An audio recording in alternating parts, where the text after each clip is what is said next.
प्यारे बच्चों, आज मैं आपको संख्या पद्धति अर्थात नंबर सिस्टम के बारे में बताने जा रहा हूँ। और ये मैं एक ऐसा सिस्टम बता रहा हूँ जो कि नीचे क्लास से लेकर 10 क्लास और किसी भी कंपटीशन में आपके लिए कामयाब रहेगा। आप शुरू से अंतिम तक वीडियो को देखें तो संख्या पद्धति के अंदर जितनी भी समस्याएं आपके अंदर है, सारी समस्याओं का आपका समाधान हो जाएगा।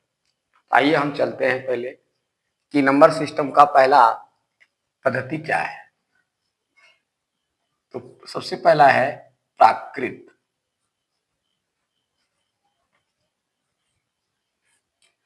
जिसको हम प्राकृतिक संख्या के नाम से भी जानते हैं।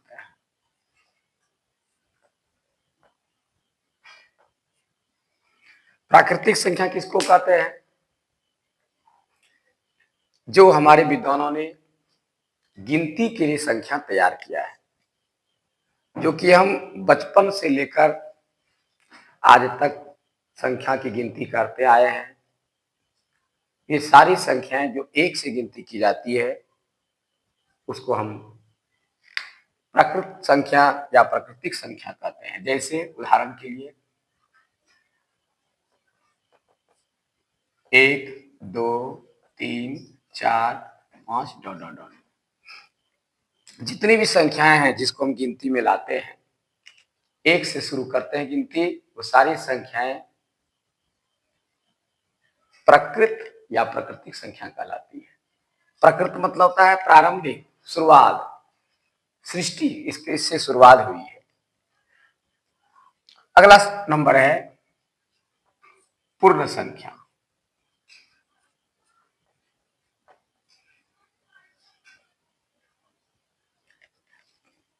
प्रकृत संख्या को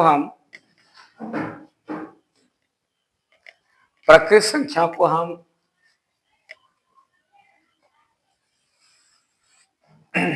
इंग्लिश में नेचुरल नंबर भी बोलते हैं।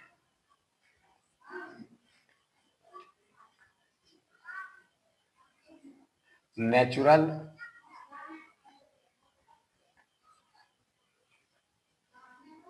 नंबर, प्राकृत संख्या को इंग्लिश में हम नेचुरल नंबर कहते हैं। जैसे कि लिए आगे बताए थे 1, 2, 3, 4, 5 डॉट डॉट डॉट। दूसरा है पूर्ण संख्या। पूर्ण संख्या को अंग्रेजी में हम कहते हैं whole number, WHOLE, whole, NUMBER, whole number. अब पूर्ण संख्या किसे कहते हैं? वैसी संख्या जिसकी गिनती शून्य से की जाती है। एक से गिनती करने वाले प्राकृत संख्या कहलाते हैं, और शून्य से जब गिनती होती है तो वो क्या कहलाती है? पूर्ण संख्या। 0, 1, 2, 3, 4 डॉट। जब आपसे पूर्ण संख्या का प्रश्न करें तो आप उसका स्टार्टिंग प्रारंभिक संख्या शून्य से लेंगे, और प्राकृत संख्या का जब प्रारंभ करें पूछे तो प्रारंभिक स्थिति में इसका शुरुआत 1 से होगा। यानी सबसे छोटी प्राकृत संख्या 1 और सबसे छोटी पूर्ण संख्या शून्य कहलाती है। यदि यह सवाल आपसे करे तो भली बात आप जवाब दे सकते हैं। आइए हम अगला फिर तीसरे नंबर में बता रहे हैं पूर्णांक संख्या।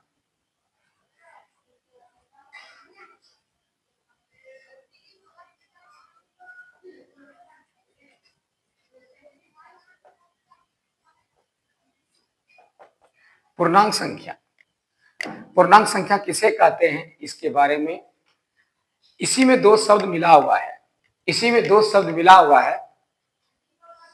तो पूर्णांक संख्या में दो शब्द मिला है, इसको अंग्रेजी में कहते हैं इंटीजर नंबर।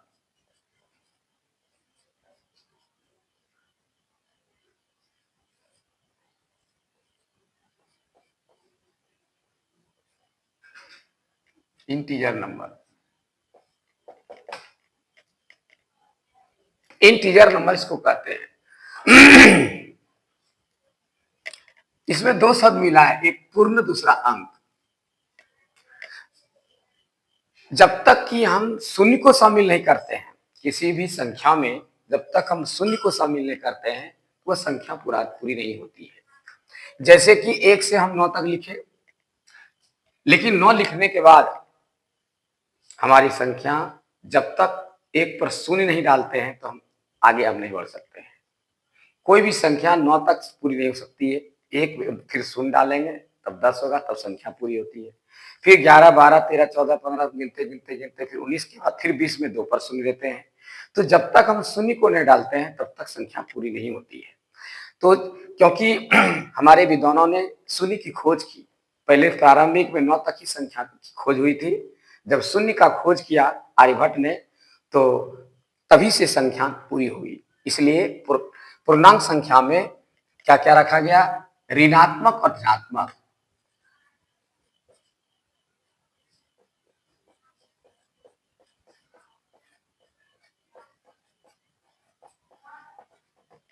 यानी हम इसको कह सकते हैं कि ऋणात्मक और धनात्मक संख्या, ऋणात्मक बनता है माइनस वाला, धनात्मक बनता है प्लस वाला। ऋणात्मक और धनात्मक संख्याओं का वह समूह जिसमें शून्य भी शामिल हो, ऋणात्मक और धनात्मक संख्या का वह समूह जिसमें शून्य भी शामिल हो वह पूर्णांक संख्या कहलाती है।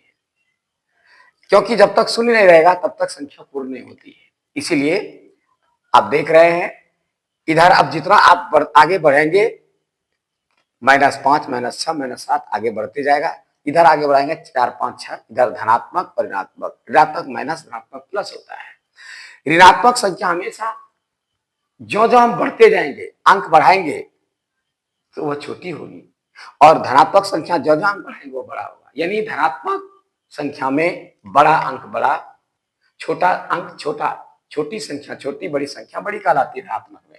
और ऋणात्मक में ठीक इसका अपोजिट हो जाता है, उल्टा। जिसमें बड़ी संख्या में माइनस है तो वह छोटी संख्या होगी, और छोटी संख्या माइनस होगी तो वह बड़ी संख्या है। उदाहरण के लिए अभी आपके सामने -4 और -3, -2 है। यदि आपको पूछा कि -4 और -1 में बड़ा कौन है तो हम बड़ा किसको कहेंगे, इसको कहेंगे, और ये छोटा होगा। जो जो हम दाहिने तरफ जाते हैं ये संख्या रेखा पर इसको दिखाया जाता है। जितनी भी संख्या रेखा हम खींचते हैं, संख्या रेखा पर हम जब भी बैठाते हैं तो बीच में 0 डालते हैं। 1, 2, 3, 4 ये जो हम डालते हैं ये -1, -2, -3 ये सारी संख्या जो हम डालते हैं ये सारी संख्या इसमें क्या आती है, पूर्णांक संख्या को ही दर्शाया जाता है।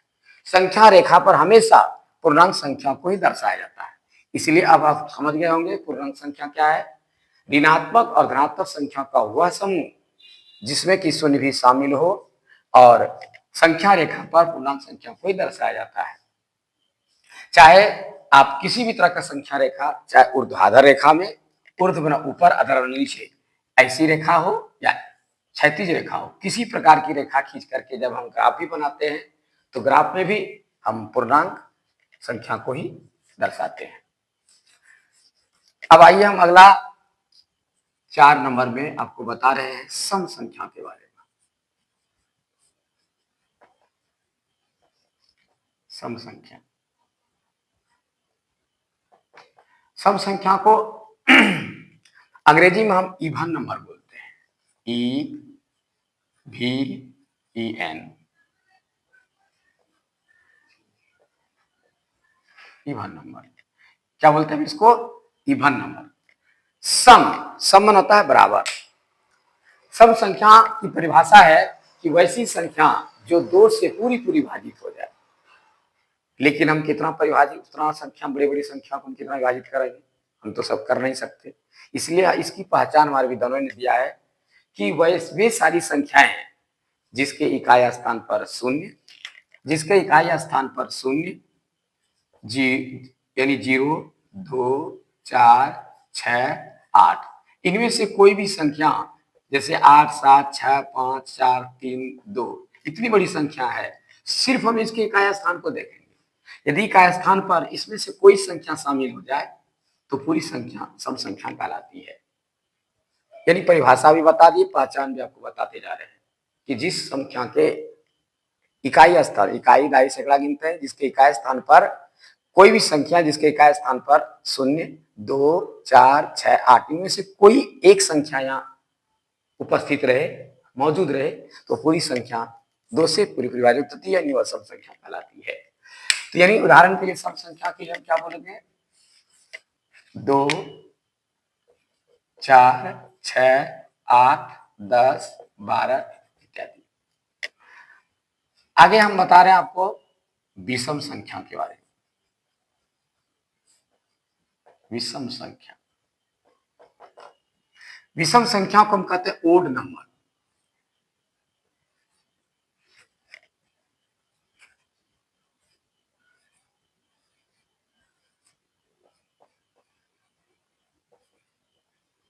ओड नंबर, विषम संख्या ओड नंबर।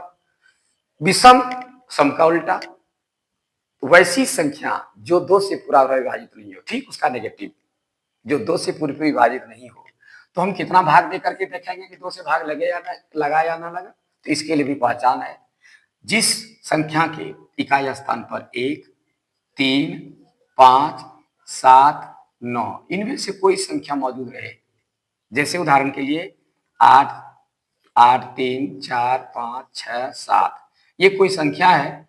अब इसको पता लगाना है कि यह संख्या सम है या विषम है। तो हम ये संख्या ये विषम है या नहीं, तो सिर्फ इकाई संख्या को देखेंगे कि इकाई स्थान पर है क्या। यदि 0, 2, 4, 6, 8 इसमें कोई संख्या रहता तो सम संख्या होगी। और उसके बाद हमको विषम का पहचान करना है कि संख्या पर 1, 2, 1, 3, 5, 7, 9 इनमें से कोई एक संख्या यदि इकाई स्थान पर आ जाए तो हम निश्चिंत रूप से समझ जाएंगे विषम संख्या है। तो देख रहे हैं 7 यहाँ है, यहाँ भी 7 है, अर्थात ये कौन संख्या है? विषम संख्या है। तो अब हम पहचान गए कि किसी भी संख्या के इकाई स्थान पर 1, 3, 5, 7, 9 इनमें से कोई संख्या एक संख्या रहे, यह पूरी संख्या विषम संख्या कहलाती है, अर्थात 2 से विभाजित नहीं होगा। तो आइए इसका पहचान क्या हो गया, इसको हम उदाहरण में क्या लिखेंगे? 1, 3, 5, 7, 9, 11, 13 इत्यादि। आइए अब हम छठे नंबर में सम विषम, उसके बाद भाज्य संख्या के बारे में बता रहा हूं। भाज्य संख्या का दूसरा नाम है यौगिक संख्या।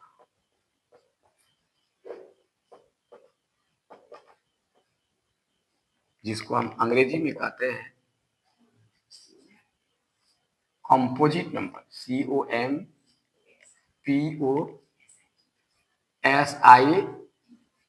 Composite number. भाज्य संख्या का ही दूसरा नाम यौगिक संख्या है। भाज्य संख्या का दूसरा नाम यौगिक संख्या है, जिसको अंग्रेजी में कहते हैं कंपोजिट नंबर। अब भाज्य किसको कहते हैं? वैसी संख्या जो एक और अपने को छोड़कर किसी अन्य संख्या से पूरी विभाजित हो जाए, वह संख्या भाज्य संख्या कहलाती है। अब एक और अपना क्या है, इसको समझिए। 2, 3, 8, 2 भी 1 से और 2 से विभाजित हो जाता है पूरा। 1 2 2, 2 1 2। 3 भी 1 और 3 से विभाजित हो जाती है। 8 भी 1 और 8 से विभाजित हो जाती है। लेकिन 1, 2 के अलावे किसी अन्य संख्या से विभाजित नहीं होती है। यह भी 1, 3 के अलावे किसी अन्य संख्या से विभाजित होती है। और ये 1, 8 के अलावे 2, 4 से भी विभाजित हो जाती है। तो इस तरह हम इसको भाज्य संख्या कहेंगे। 4 को लीजिए, यह 1 और 4 के साथ साथ 2 से विभाजित है, इसलिए यह क्या है? भाज्य संख्या है। इस तरह हम दुनिया में जितने भी अंक हैं वह 1 से और अपना अंक अपने से, 8 8 से, 7 7 से, 5 5 से, 4 4 से, 3 3 से, कोई भी संख्या अपने आप से विभाजित होती है। ये दो संख्या कॉमन है कि कोई भी संख्या अपने से और 1 से पूर्ण विभाजित हो जाती है। लेकिन इसके अलावे यदि कोई अन्य संख्या से पूरी विभाजित हो रही है तो हम समझ जाएंगे कि वह संख्या क्या है? भाज्य संख्या है, जिसका दूसरा नाम क्या है? यौगिक संख्या। भाज्य संख्या को यौगिक संख्या कहते हैं। उदाहरण के लिए सबसे छोटी भाज्य संख्या क्या है? 4 है। 4, 6, 8, 10 इत्यादि सबसे छोटी भाज्य संख्या। और सबसे छोटी सम संख्या 2, सबसे छोटी विषम संख्या 1। ये सब याद रखने की चीज है। अब हम आते हैं 7 नंबर। यह अभाज्य संख्या जिसका दूसरा नाम क्या है? ऋण संख्या। इसको हम अंग्रेजी में क्या कहते हैं? Prime number. PRIMB, prime, NUMBER, prime number. अभाज्य संख्या को हम ऋण संख्या कहते हैं। इसका 2 नामों से इसको जाना जाता है, अभाज्य संख्या है, ऋण संख्या की चीज है। ठीक है ना? तो क्योंकि यौगिक संख्या योग बनाता है जोड़ करके। जब 2 से या 2 से अधिक शब्दों को मिलकर बनाया तत् यौगिक होता है। यौगिक संख्या में भी है कि जो 2 के अलावा तीसरी संख्या से विभाजित हो जाए पूरा पूरा, इसलिए यौगिक नाम रखा है। ऋण बनाता है जिसका कोई अलग अलग अर्थ नहीं है। हम लोग हिंदी व्याकरण में पढ़े हुए हैं। तो उस आधार पर इसका अभाज्य संख्या वही है कि एक और अपने को छोड़कर किसी से विभाजित नहीं होती है। तो अभाज्य संख्या किसको कहते हैं? वैसी संख्या जो एक और अपने के अलावे अन्य किसी संख्या से विभाजित नहीं हो। यहाँ विभाजित हो रही थी, यहाँ विभाजित नहीं हो, नेगेटिव। तो इसलिए जैसे उदाहरण के लिए आप देखिए, 1 है, 2 है, 3 है, 5 है, 7 है और 11 है, 13 है।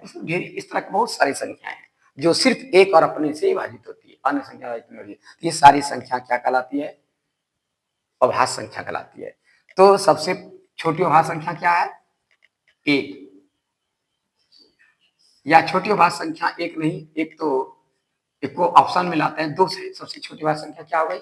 2 हुआ। 1 का गिनती नहीं होता, एक संपूर्ण संख्या है। उसके बाद है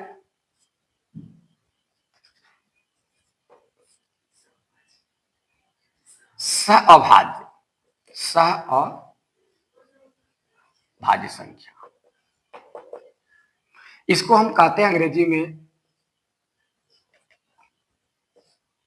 को प्राइम।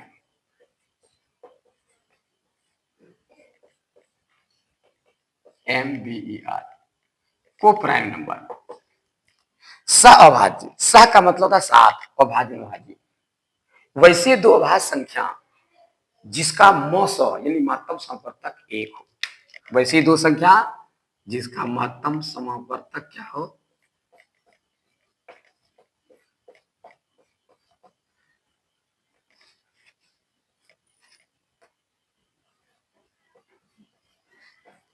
इस तरह की जितनी संख्याएं हैं सब संख्याएं क्या कहलाती है? सहअभाज्य संख्या। वैसी 2 संख्याएं, वैसी 2 अभाज्य संख्या जिसका मौस क्या हो यानी महत्तम समापवर्तक 1 हो, सिर्फ 1 हो। आप देखिए 2 और 3 का महत्तम निकाल कर इसका महत्तम सिर्फ 1 है। 3, 5 का महत्तम निकाले सिर्फ इसका 1 है। 13, 17 का महत्तम 1 है और दोनों अभाज्य संख्या है। तो वैसी 2 अभाज्य संख्या जिसका मौस यानी महत्तम समापवर्तक सिर्फ 1 हो, वे सारी संख्याएं क्या कहलाती है? सहअभाज्य संख्या। इस तरह परीक्षा में यदि आपको दिया जाए कि इनमें से सहअभाज्य संख्या कौन है तो आप चुनकर लिख सकते हैं। उसके बाद है संपूर्ण संख्या।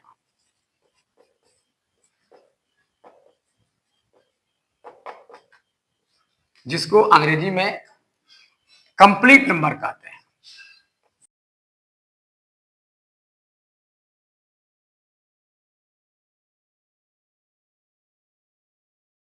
COMPLETE, complete. कंप्लीट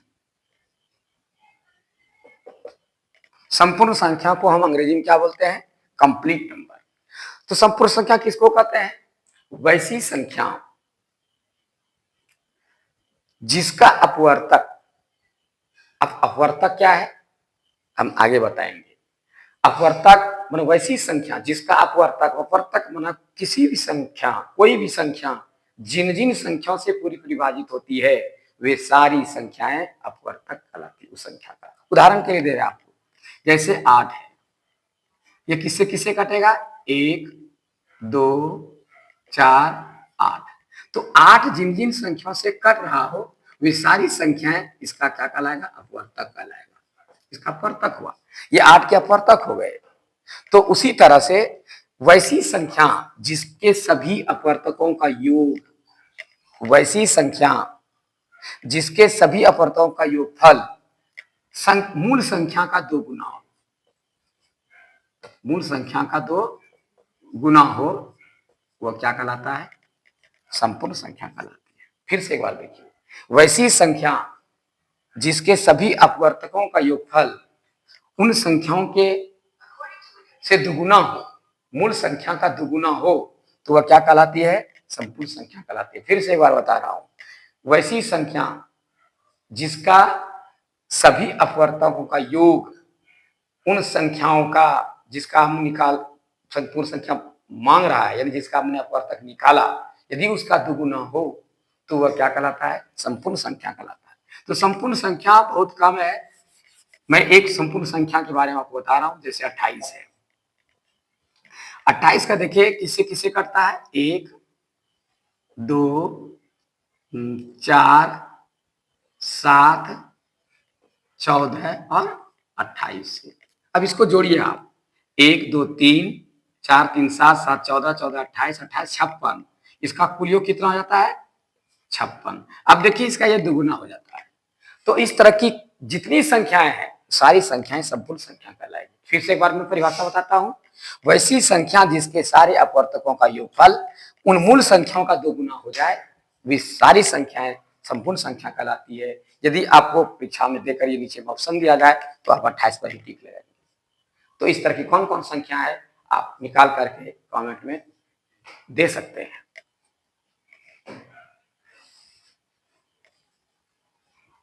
इसके बाद है जो मैं चर्चा भी किया, अपवर्तक।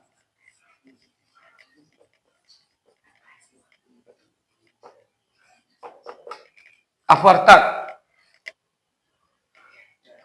अपवर्तक को हम अंग्रेजी में क्या बोलते हैं? फैक्टर।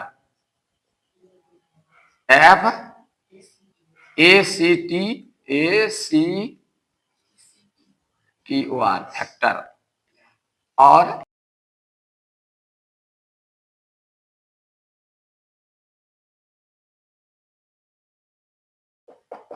अभी मैंने आपको बताया कि वैसी संख्या जैसे 10 है, वैसी संख्या या कोई संख्या, वैसी संख्या कोई भी संख्या जिन जिन अंकों से पूरा पूरा विभाजित हो जाए, 1 से 2 से 5 से 10 से, कोई भी संख्या जिन जिन अंकों से पूरा पूरा विभाजित हो जाए वे सारी संख्याएं इसका अपवर्तक कहलाती है। यानी 10 का अपवर्तक पूछेगा कितना होगा भाई? 1 2 5 10। 8 का अपवर्तक कितना होगा? 1 2 4 8। इस तरीके से कोई भी संख्या हो, देखिए वो किन किन संख्याओं से पूरी पूरी विभाजित हो रही है, वे सारी संख्याएं इसके अंतर्गत अपवर्तक के नाम पर मौजूद रहेगा, अपवर्तक ही कहलाएंगे, इसके सारे अपवर्तक कहलाएंगे वो। उसके बाद है नंबर 11, अपवर्त संख्या।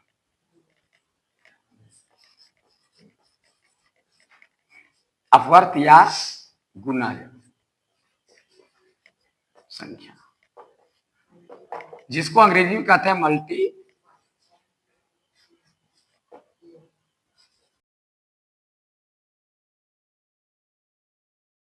Number, multiple number, NUMBER। Multiple number होता है, इसको हम क्या बोलते हैं अंग्रेजी में? Multiple number. तो ये क्या होता है? इसमें एक शब्द एक दो नामों से रखा गया, एक अपवर्त या गुणज। गुणज बना क्या हुआ? गुण बनता है गुना से, जो ने जन्म लेने वाला। वैसी सारी संख्या जो गुना से पैदा हो, जैसे उदाहरण के लिए कहेगा कि 2 का गुणज कितना होगा, तो 2 दुक्का पढ़िए, 2 दूना 4, 2 तिया 6, 2 चौके 8, 2 पंचे 10, 2 छक्के 12। ये जितना हम पढ़ते जाएंगे सब इसी से पैदा हुआ है, ये सारे गुणज कहलाएंगे। यानी अपवर्त या गुणज क्या हुआ कि कोई भी संख्या जिन जिन संख्याओं को विभाजित करते जा रहा है, यानी एक से दो से तीन से गुना करने के बाद किसी संख्या को एक से दो से तीन से चार से पांच से गुना करते चले जाइए, ये सारी संख्या क्या कहलाएगी, उसका गुणज कहलाएगा। उदाहरण के लिए दूसरा बता रहा हूं, यदि आपको कहेगा 12 का गुणज क्या होगा, तो 12 का पहला पढ़िए, 12 एक से गुना कीजिए, 12 का 12, 2 से गुना 12 24, 3 से गुना 12 36, 4 पर 4 48, 12 पंच 60, यानी जिसका आपको अपवर्त्य मांगे या गुणज मांगे 12 पंच 60, ठीक है, जिसका जिसका आपको गुणज मांगे आप उसको एक से, जैसे 12 का मांग रहा है, 12 एक से गुना कीजिए, पहला गुणज हुआ, 2 से गुना किया दूसरा हुआ, 3 से गुना तीसरा, 4 से चौथा, 5 से पांचवा, इस तरह जितना गुना मांगेगा उतना से गुना करते चले जाइए, आपका गुणज निकलते चला जाएगा। यानी किसी भी संख्या को एक से दो से तीन से एक बार, दो बार, तीन बार, चार बार, जितना बार से गुना करके लिखेंगे वो सारे गुना कहलाएंगे या अपर संख्या कहलाएंगे। अब इसको मिटाने दीजिए।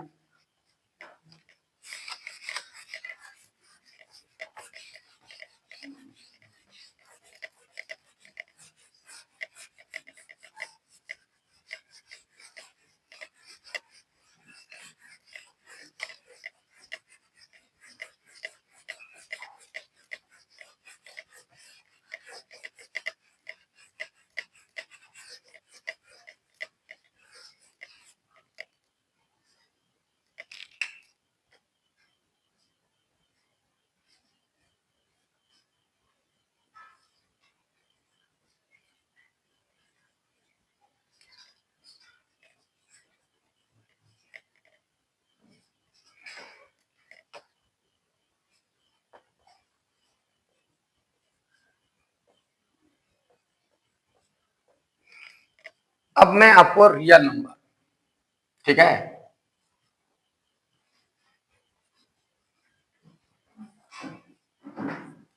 वास्तविक संख्या के बारे में बता रहा हूं, जिसको अंग्रेजी में कहते हैं रियल।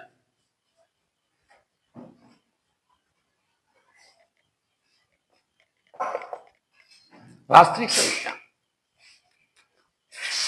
वैसी संख्या जिसमें परिमेय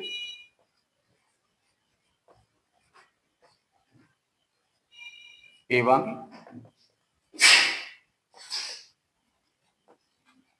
अपरिमेय संख्या शामिल हो।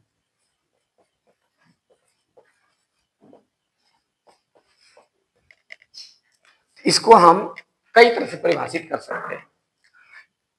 रियल नंबर किसको कहते हैं, वास्तविक संख्या किसको कहते हैं, परिमेय और अपरिमेय संख्या के समूहों को हम वास्तविक संख्या कहते हैं। दूसरा परिभाषा, परिमेय एवं अपरिमेय संख्या वैसी संख्या जिसमें परिमेय और अपरिमेय संख्या शामिल हो, या परिमेय और अपरिमेय संख्या के समूहों को, झुंड को, या वैसे को हम क्या कहते हैं, वास्तविक संख्या कहते हैं।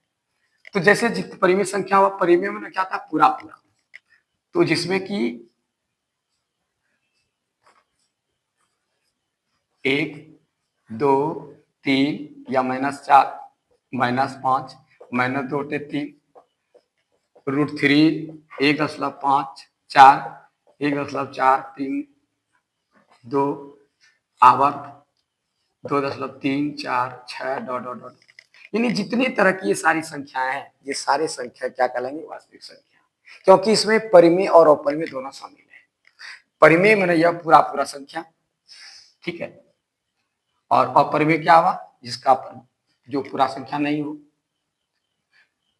तो इसको सही ढंग से जानने के लिए अब हम इसके अंदर में दो चीज है, वास्तविक संख्या के अंदर दो चीज नजर आ रहा है। वास्तविक संख्या हमको दो चीज को दिखाई दे रहा है, एक परिमेय और एक अपरिमेय को। तो सबसे पहले हम इसको जाने कि ये दोनों है क्या, तो आइए इसके बाद हम जानते हैं परिमेय संख्या।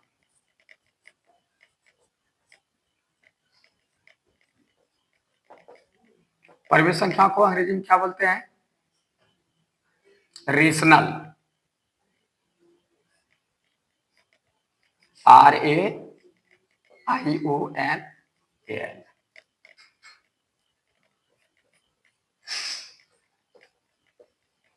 Rational number. रेशनल यानी परिमेय संख्या। तो परिमेय संख्या किसको कहते हैं, जिसको P/Q के रूप में हम लिख सकते हैं, जहां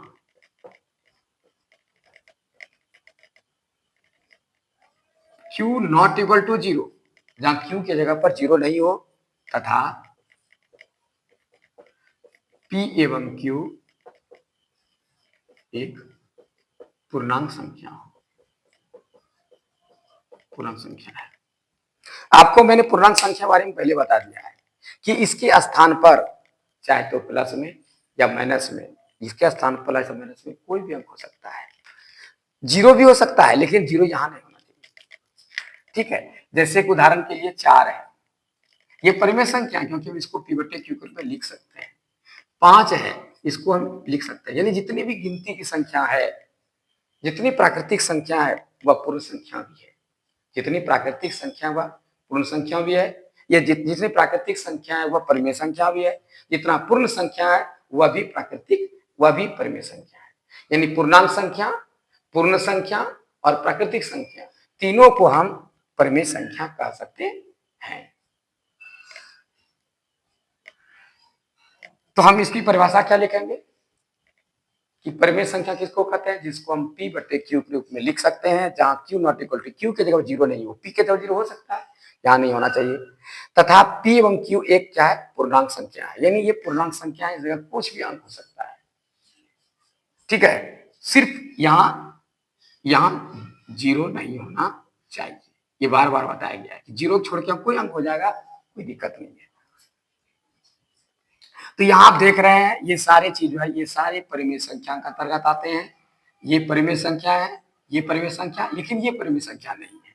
ये हम अगले इसमें बता रहा हूं नीचे में कि अपरिमेय संख्या किसको कहते हैं। अपरिमेय संख्या, इसको हम क्या कहते हैं? Irrational number, IRRATIONAL।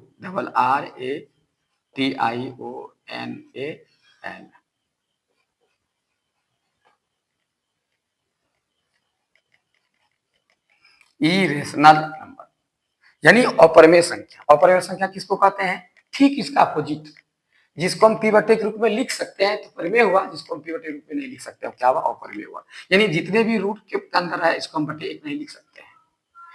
इसलिए हम क्या करेंगे? √3, √2, यानी वैसा रूट के अंदर की संख्या जिसका वर्गमूल नहीं निकले। जैसे √4 दे दिया जाए, कहेगा क्या यह परिमेय संख्या है? यदि आपको परिभाषित कर दिया जाए कि रूट के अंदर आने वाली सारी संख्या परिमेय कहलाते हैं, तो √4 क्या होगा? अरे √4 का तो वर्गमूल निकल जाता है, इसलिए यह क्या हुआ? अपरिमेय संख्या नहीं, यह परिमेय संख्या है, इसलिए अपरिमेय संख्या का अंतर्गत नहीं आएगा। रूट के अंदर रहने वाली वे सारी संख्याएं जिसका कि वर्गमूल ना निकलता हो। इसके साथ साथ दशमलव में निकलने वाले वे सारी संख्याएं जो पूरा पूरा नहीं कटे, एकदम कटते जा रहा है, कटते जा रहा है, उसका अंत ही नहीं हो रहा है, इसको हम बोलते हैं शांत। इसका नाम है अशांत दशमलव, मतलब अशांत दशमलव कहलाता है। तो अशांत दशमलव यानी जिसका दशमलव जो है शांत नहीं हो रहा है, कट के पूरा क्लियर होगा तब शांत हो जाएगा, क्लियर नहीं हो रहा है इसको अशांत है ये। तो अशांत दशमलव में जितना भी अंक निकला हुआ है वे सारे के सारे अपरिमेय संख्या के अंतर्गत आते हैं। उसके बाद रूट के अंदर की संख्या, इसके साथ जुड़ा हुआ कोई संख्या √2, इसके √3 के साथ भाग दिया हुआ संख्या, यानी प्लस में, माइनस में, बटे में, गुना में, जितना भी अपरिमेय संख्या के साथ सटा हुआ है सारे के सारे अपरिमेय संख्या अंतर्गत आएंगे। जिस तरह की बिजली है, जिसमें बिजली में कोई भी तार सटाएंगे सब करंट आ जाएगा, उसी तरह अपरिमेय संख्या के साथ जितना भी परिमेय को सटाएंगे सबके सब अपरिमेय कहलाएंगे। इसके बाद हम आपको ले चलते हैं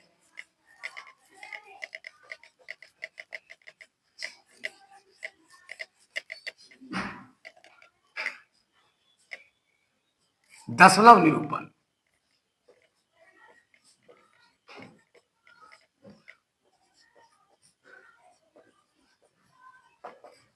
परिमेय संख्या का दशमलव निरूपण कि जब किसी परिमेय संख्या को, जैसे 2/3 है, इसका जब हम दशमलव में निरूपण करेंगे, ये अभी परिमेय संख्या है, गौर से समझना, ये परिमेय संख्या अभी है, ये परिमेय संख्या है, लेकिन जब इसका हम दशमलव निरूपण करेंगे तो इसकी कोई गारंटी नहीं कि दसवां निरूपण होने के बाद यह फिर परिमेय ही रह जाएगा, इसकी कोई गारंटी नहीं। इसकी गारंटी कैसे होगी, आगे देखिए। इसका दसवां निरूपण पहले दो तरह का होता है, एक शांत दशमलव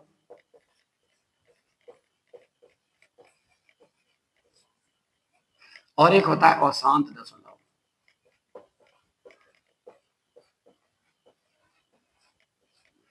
शांत का मतलब हुआ कि हम किसी को भाग दे रहे हैं, जैसे कि 5 को 4 से भाग दे रहे हैं, 4 एका 4, दशमलव दिया, शून्य उतरा, 4 दूना 8, फिर शून्य होता, 4 पंचे 20, ये पूरा पूरा कट गया, शेष कुछ नहीं बचा। तो ये जो हुआ इसको हम शांत दशमलव कहेंगे। दशमलव तो है लेकिन दशमलव देने के बाद कट के क्लियर शांत हो गया, आगे बढ़ने कोई चांस नहीं है, तो शेष नहीं बचा था कि क्यों बढ़ेंगे, तो ये शांत दशमलव। तो शांत दशमलव में जब इसका निरूपण, ये भी परिमेय संख्या है, ये भी परिमेय संख्या है, इसका जब दशमलव निरूपण किए तो ये शांत निकल गया। अब इसका आप निरूपण कीजिए, 2 में 3 से भाग दीजिए,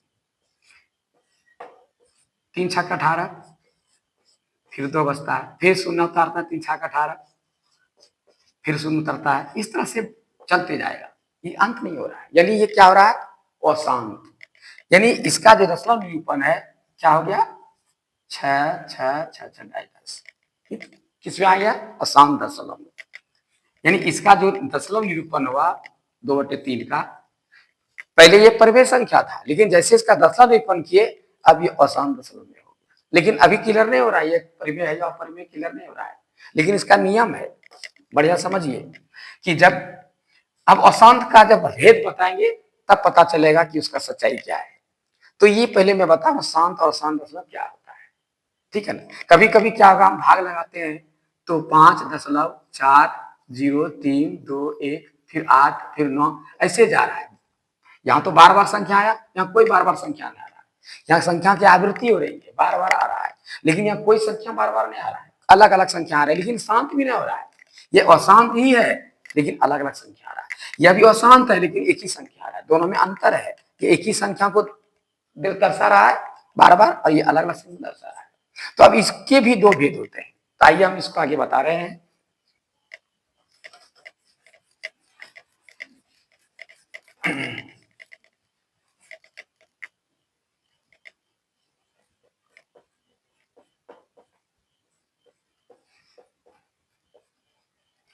और शांत दशमलव के दो रूप होते हैं, एक आवर्ती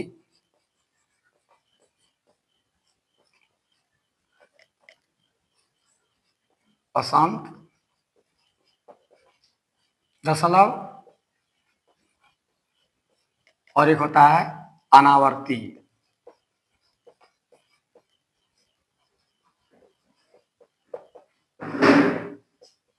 मतलब अब देखिए इसमें क्या होता है, आवर्ती में क्या होता है कि जैसे 2.654 फिर 3 फिर 3 फिर 3 फिर 3, अब खैर 3 3 ही आ रहा है, एक ही संख्या बार बार आ रहा है, अब दूसरा तीसरा नहीं आ रहा। या कभी कभी ऐसा होता है जैसे हमने दिया 4 3 4 3 4 3 4 3 आ रहा है, तो हम इसको लिख सकते हैं 2.653 पर आवर्त।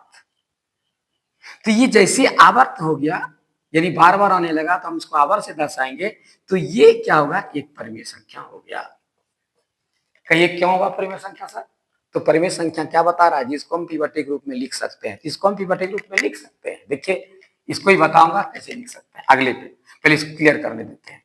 तो अनावर्ती में क्या होता है कि इसमें जैसे निकला 2.345083967 कुछ से कुछ कुछ निकल रहा है, नहीं ये शांत हो रहा है, अना बार बार संख्या आ रहा है, तो इस सारे संख्या जो है अनावर्ती है, इसमें आवर्त का कोई चांस नहीं है। आवर्त तो तब हम देंगे जब संख्या बार बार आने लगे, बार बार आ रहा था संख्या, यहाँ देखिए जब संख्या बार बार रिपीट करने लगे, बार बार आने लगे, तो हम आवर्त जो जो संख्या आ रहा है उसी पर आवर्त डाल के ऊपर में हम इसको सॉर्ट कर सकते हैं।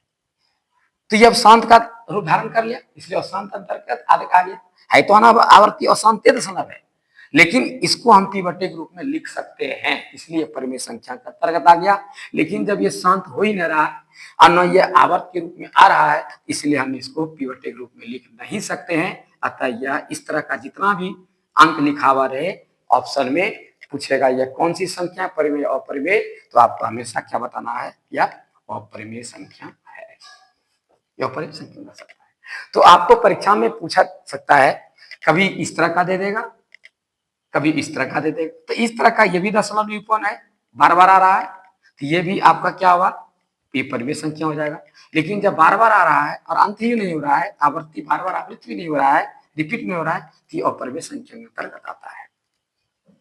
तो अब मैं ये बता रहा हूं कि ये पी के रूप में हम कैसे लिख सकते हैं, इसको हम दर्शा रहे हैं आपके पास।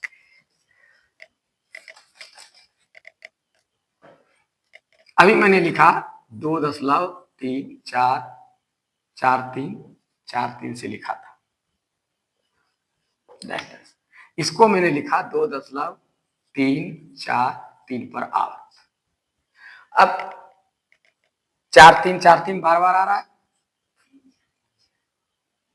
4343, चलिए 3434 को ही लीजिए, 3434 ही बार बार आ रहा है। तो हम क्या करते हैं, 3 और 4 पर आवर्त डाल देते हैं, या चलिए इसको और बढ़ा के लिखते हैं, इसे आप सोचिएगा तो इस तरह अपने मन से बदल दिए, 5 4 3 4 3 4 3 डॉट आ रहा है, 5 4 3 आ रहा है बार बार आवर्तन। अब ये कैसे पी बटे के रूप में होगा, इसको हम दो तरह से दर्शाएंगे। एक तो हम क्या करेंगे, सबसे पहले जितना है उतना लिख दीजिए आप, सीधा सीधी, कोई आवर्त नहीं, और घटाव का चिन्ह देकर के जिस पर आवर्त है इसको छोड़ के घटा दीजिए, बटे लिख दीजिए। और बटे में क्या करना है, तो दशमलव के आगे जो है इसको पहले पूर्णांक में डाल दीजिए, दशमलव के आगे जो है उसको पूर्णांक में डाल दीजिए, उसका टोटल संख्या ऊपर लिख करके जिस पर आवर्त नहीं है उसको आगे घटा, पीछे घटा दीजिए। इसको या तो इसको छोड़ दीजिए पूर्णांक, बाद में इसको दूसरे विधि से बताएंगे, उससे पूर्णांक छोड़ेंगे। ये पहली विधि जो है, इसमें आपको क्या करना है, पहले पूरे को उतार देना है, माइनस दे करके क्या करना है, जिस पर आवर्त है इसको छोड़ के जिस पर आवर्त नहीं है उसको हटा दीजिए। अब आवर्त किस पर है, संख्या पर 1 और 2, तो जितना आवर्त उतना 9 लिखाता है। और दशमलव के उस पार में बिना आवर्त संख्या का तो है 1 ठो, बिना आवर्त संख्या का ही शून्य होता है। इस पार दशमलव के इस पार का शून्य नहीं लिखाता है, जब भी लिखाएगा दशमलव के इस पार का ही हिसाब, शून्य नीचे लिखने का हिसाब और 9 लिखने का हिसाब इसी पार का होता है। जिस पर आवर्त है उतना 9, और जिस पर आवर्त नहीं है उसके बदले शून्य होता है। अब इसी को हल करेंगे हम, तो क्या आ जाएगा, 8, यहाँ 2 4 3 बचा, 3 में 2 गया 1, और यहाँ क्या हुआ 2518/990, ये तैयार हो गया। ठीक है, अब हम दूसरा विधि से इसको करेंगे, तो देखिए दूसरा क्या होता है, दशमलव के इसको हम लिखेंगे 2.543 ऐसे, तो दशमलव के आगे जो इसको पूर्णांक में डाल देते हैं, और जो बचा कितना बचा 543, इस ऊंचा लिख देंगे, और जिस पर आवर्त नहीं है उसको घटा देंगे, और इसका 2 है, 2 टो है, 2 टो 9, और जिसका आवर्त नहीं है 0। अब इसको घटाइए आप, तो क्या होगा 2.8 5 13, उसके बाद क्या हुआ 5 और 3/990। यदि आप इसको पूर्णांक तोड़ेंगे तो फिर यही चीज आएगा। अब देखिए कर करके, 2 शून्य 0, 9 2 18 का 8 1 2 18 19, इसमें जोड़िए 538 को, 8 8 3 11 1 1 9 5 14 5 1 2, देखिए जो जितना आप यहाँ लिखा है इतना आगे जाओ। यानी हम किसी तरह से दो विधियों में से, चाहे इस तरह से बनाए इस तरह से बनाए, यदि हम बनाते हैं तो हम देखते हैं इसके पीओटी के रूप में आ जाता है। जब पीओटी रूप में आ गया, इसलिए ये क्या कहलाएगा, एक परिमेय संख्या कहलाएगा, परिमेय संख्या इसलिए कहलाता है। लेकिन इसको हम लाख प्रयास करेंगे लेकिन ये बटे नहीं हो सकता, क्योंकि इसका भी बाकी आगे बढ़ने के लिए क्या निकलेगा ये भी मुझे पता नहीं है, इसलिए यह पीओटी रूप में नहीं लिखा जा सकता है। इसलिए हम क्या करेंगे, इसको अपरिमेय संख्या। अब आइए रूट के बारे में। √2 का जब निकालते हैं हम इसका, 1.414 होता है, या तो है ना, एक मतलब 4 1 4 होता है, और अभी बाकी है निकलने के लिए, क्लियर नहीं हो रहा है कि 1 4 निकलेगा कि 0 निकलेगा कि 5 निकलेगा 6 निकले, कुछ ना कुछ निकलते चला जाएगा।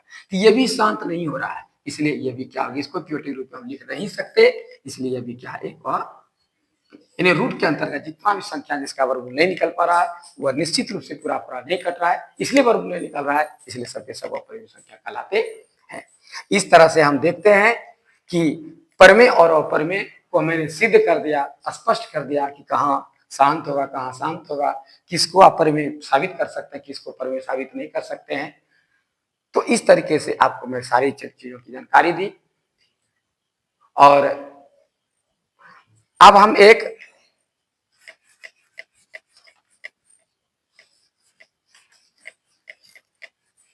क्या नाम है इसका बोलिए,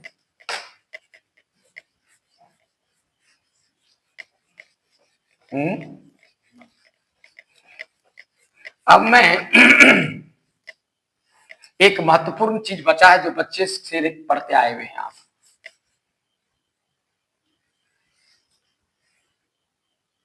जो बच्चे से पढ़ते आ रहे हैं, जिसका नाम है भिन्न।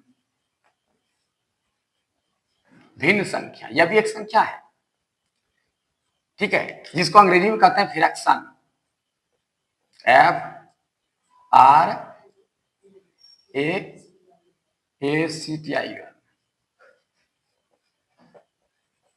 फ्रैक्शन।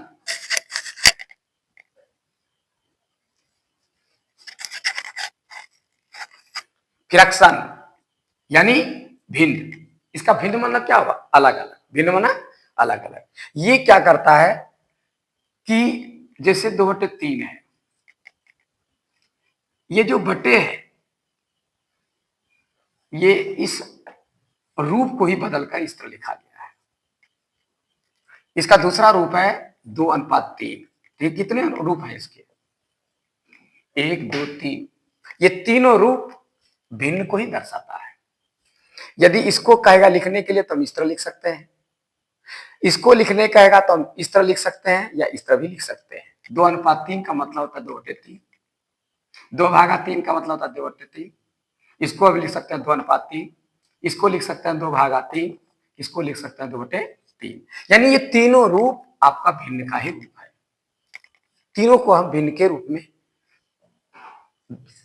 लिख सकते हैं, इसको भिन्न के इसको भी लिख सकते हैं, लेकिन यदि डायरेक्ट भिन्न के रूप में कहा जाए तो ये प्रत्यक्ष रूप में यही देखा जाता है और नाम से जाना जाता है, इसका ये बदला हुआ रूप है।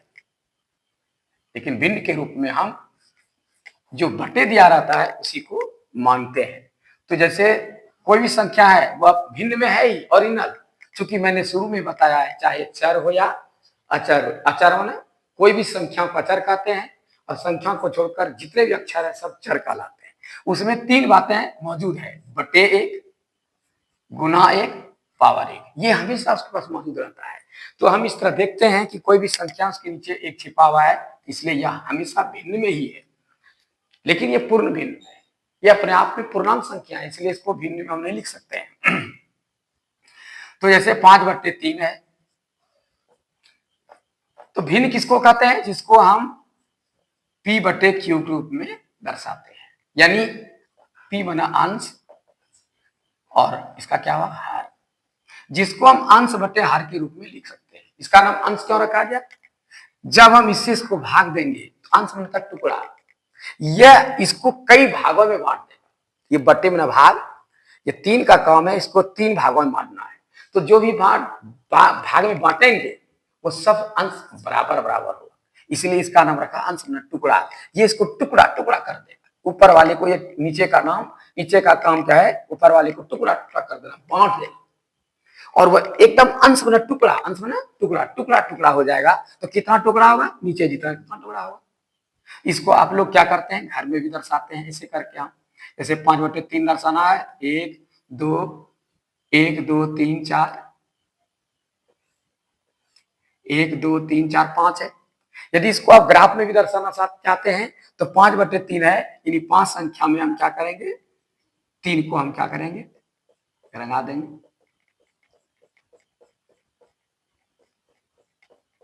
अब कहेंगे ये भिन्न में दर्शाओ, तो क्या कहलाएगा? 5/3। या इसको उल्टा के लिखेगा तो 3/5 भी लिख सकते हैं आप इसको, कि 5 में से 3 को क्या किया गया? रंगाया गया। 5 घर में से 3 रंग घर को क्या किया गया? रंगाया गया। ठीक है, तो इस तरीके से इसको बच्चे क्लास में दर्शाया गया है कि हम इसको इस तरह से दिखा सकते हैं। तो इसका नाम है अंश बटे हर। हमारे विद्वानों ने क्या किया है कि इसको 3 भागों में बांटा है। भिन्न को कितने भागों में बांटा है? 3 भागों में। इसको 3 तरह से नाम से दर्शाया गया है। सबसे पहला है समभिन्न, दूसरा है विषम भिन्न और तीसरा है मिश्र भिन्न या संयुक्त भिन्न। समभिन्न किसको कहते हैं? जिसका अंश हर से छोटा हो। याद रखिएगा, जिस भिन्न का अंश हर से क्या हो? छोटा। ये छोटा है, ये बड़ा है। जिसका अंश हर से क्या हो? छोटा हो, तो वह क्या कहलाता है? समभिन्न। विषम भिन्न किसको कहते हैं? ठीक इसका उल्टा, जिसका अंश क्या हो? हर से बड़ा हो। ये बड़ा है और ये छोटा है, तो क्या बोलेंगे? जिसका अंश हर से क्या हो? बड़ा हो, वह क्या कहलाएगा? विषम भिन्न। मिश्र भिन्न किसको कहते हैं? विषम में मिला हुआ, संयुक्त मिला हुआ। तो क्या मिला है इसमें? पूर्णांक और समभिन्न। जिसमें एक पूर्णांक समभिन्न दोनों मिला हुआ, यानी वैसा भिन्न जिसमें पूर्णांक और समभिन्न दोनों मिला हुआ। समभिन्न क्यों कहा गया? क्योंकि देखिए समभिन्न में ऊपर कम नीचे ज्यादा है। ठीक है, यहां पर आप 7/9 भी लिख सकते हैं, यानी कुछ भी लिखा है ऊपर में कम होना चाहिए, ये दर्शा रहा आपको। इसलिए संयुक्त या मिश्र भिन्न किसको कहते हैं? जिसमें पूर्णांक और समभिन्न शामिल हो, तो वह संयुक्त भिन्न या मिश्र भिन्न कहलाता है। तो अब देखिए ये जो मिश्र भिन्न है, ये किससे बना है? विषम भिन्न से बना है। सम भिन्न से नहीं बनता है, सम भिन्न इसमें शामिल रहता है। जब हम विषम भिन्न को भाग देंगे, देखिए 2 दूना 4, 1, ये क्या हुआ? भाज्य है। ये क्या है? भागफल। ये भाजक और ये शेष कहलाता है। जब इसको मिश्र भिन्न में लिखते हैं तो विषम भिन्न को भाग देने के बाद भागफल पूर्णांक इसका लिखाता है कैसे? सो देखिए, भागफल पूर्णांक ये पूर्णांक में चला जाएगा, शेष बटे भाजक। यही मिश्र भिन्न का रूप है। यानी इसमें हो जाएगा आपका भागफल हो गया 2, शेष हो गया 1, ये हो गया 2। यही इसका विषम भिन्न का मिश्र भिन्न में बदलाव होता है। तो आज मैं आपकी सेवा में संख्या की सारी जानकारी आपको दिया, और मुझे उम्मीद है कि जो बच्चे लगनशीलता से ध्यान से एकाग्रचित होकर इसको शुरू से अंतिम तक पढ़ेंगे, तो सारी संख्या के संबंध में जितनी भी समस्याएं हैं, बच्चे क्लास से लेकर 10 क्लास और किसी प्रतियोगिता के लिए कहीं कोई तकलीफ नहीं होगी, मुझे ये पूरा आशा भरोसा है। और यदि आपको अच्छा लगे तो इसको आप शेयर करें, सब्सक्राइब करें और लाइक करें। बस, धन्यवाद।